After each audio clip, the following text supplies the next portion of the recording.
Então, gente, agora dando sequência aí, depois das leis de Kepler, a gente vai ver então a lei da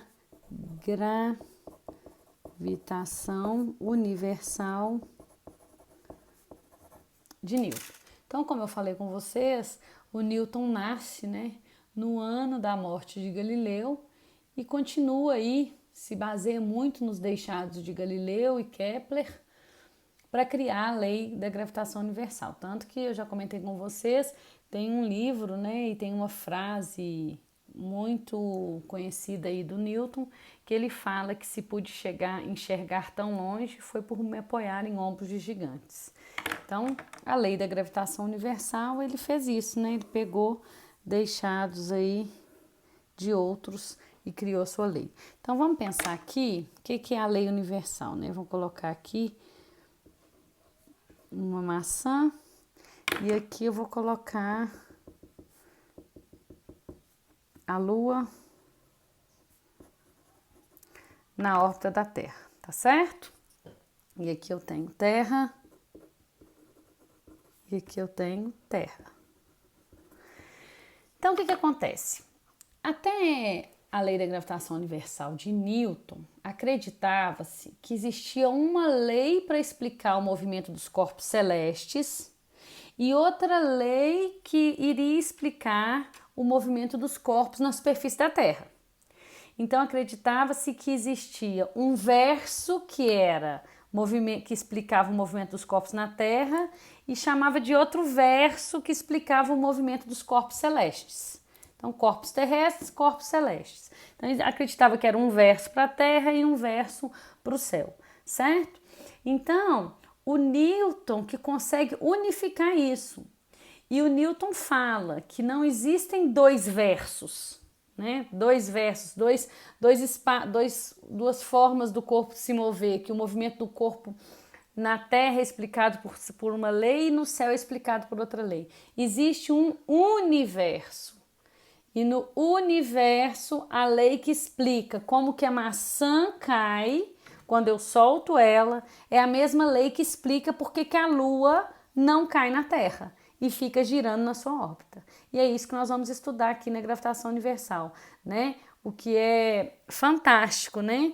O fato de um movimento tão corriqueiro dessa cola cair aqui, a força que faz a cola cair é a mesma força que permite, né, que faz com que a Lua não caia na superfície da Terra, que é uma força de atração gravitacional. Então, até Newton provar isso, acreditavam-se que eram forças diferentes, tá certo? Então, vamos só escrever isso daqui, ó, Newton. Então, ele vem, justifica o movimento dos astros, justifica o movimento dos astros e a queda dos corpos. Ele foi o primeiro, né? Ele juntou o movimento dos corpos na Terra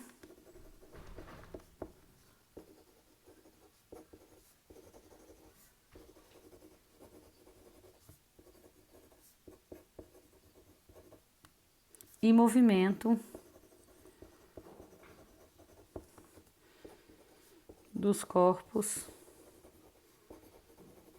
celestiais.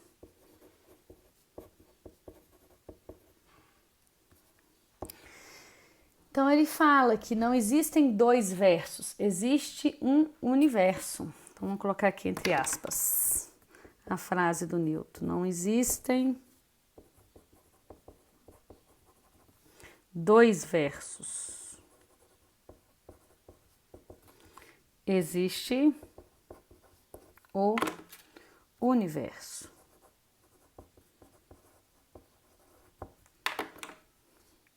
Então, as mesmas leis que regem o movimento nos céus são iguais às leis que regem o movimento na Terra. As leis são as mesmas, ok? Então, por que que essa maçã, quando eu solto ela, ela cai? Porque vai atuar nela uma força que é de origem gravitacional, que é graças à gravidade, tá certo? Que vai puxar, é a força que a Terra exerce nessa maçã, que vai puxá-la para baixo. Essa força gravitacional, a gente sabe que é a força peso da maçã, que é a massa vezes a gravidade, quando ela está na ausência da gravidade, né? Quando ela está ou melhor, ausência da gravidade, desculpa, quando ela está na ausência de resistência do ar. Então, no vácuo, a força gravitacional é igual ao peso e o peso vai ser igual à massa vezes a aceleração da gravidade, tá certo? E a Lua? A força que mantém a Lua na órbita dela é exatamente essa mesma força, que é uma força de origem gravitacional. Essa força, quando a Lua está na sua órbita aqui em torno da Terra, essa força é uma força que a gente chama de resultante centrípeta. Por quê? Ela é a única força que aponta para o centro. E toda força num movimento circular que aponta na direção radial, ela representa a resultante centrípeta. Como só tem essa, a força gravitacional vai ser a resultante centrípeta. Esse corpo aqui também tem aqui, ó, uma velocidade que é o quê? Que é a velocidade do planeta, no caso da Lua, né? Da órbita. Ok? Então, a Lua tem uma velocidade da órbita, que é tangente à trajetória, formando 90 graus com a força gravitacional, que representa a resultante centrípeta. Isso é muito importante, gente. Força centrípeta não é outra força que eu coloco aqui e fica com duas forças, força centrípeta e gravitacional, não. Ela é uma força resultante, então eu não tenho que traçar ela. Eu tenho que calcular ela, a resultante que aponta na direção radial. A única que aponta na direção radial é a gravitacional. Por isso a centrípeta é a gravitacional. Tem muitos exercícios no Enem que eles pedem para traçar as forças, a pessoa vai lá e coloca, por exemplo, aqui, força G e força C. Coloca duas forças. Não, não tem duas forças. A força centrípeta ela é uma resultante das forças que apontam na direção radial. Então ela é a própria força gravitacional. Então eu não tenho que traçar outro vetor. Ela é igual à força centrípeta. Eu nunca traço o vetor da força centrípeta, tá certo? Eu sempre olho quais as forças estão na direção radial e calculo aquela resultante. Aquela resultante vai ser a força centrípeta, a resultante centrípeta. Então, gente, com isso, a gente consegue, por exemplo, descobrir, ou melhor, a partir disso, então, o Newton, baseado nas leis de Kepler e nos deixados de Kepler, que se usou dos dados de Tycho Brahe, consegue estabelecer uma fórmula que relaciona a força de atração gravitacional com a massa dos corpos, por exemplo, massa da Terra, massa da Lua, massa da Terra e massa da maçã. E ele consegue mostrar, né, que a força de atração gravitacional ou força G, vou colocar o ponto aqui, módulo, força gravitacional, vai ser igual a uma constante, mzão vezes mzinho, dividido por d ao quadrado. O que é mzão? Vamos lá então. G é uma constante, ok? Essa constante de gravitação universal, para os valores de massa dividido com a distância, eu preciso de uma constante de proporção para esse valor da real. Essa constante G medida vale 6,7 vezes 10 a menos 11 Newton vezes metro quadrado, ó, Newton metro quadrado, que é daqui, dividido por quilograma ao quadrado. Então, esse é o valor de G. Observem como esse valor de G é pequeno, 10 a menos 11. Quem é mzão? Mzão é a massa do planeta que está criando o campo gravitacional. Porque só para a gente lembrar, olha, quando a gente tem uma carguinha essa carga gera um campo elétrico em torno dela, tá certo? Que depende do valor dessa carguinha aqui. Quando eu tenho um ímã, esse ímã gera em torno dele um campo gravitacional, que depende do ímã, tá certo?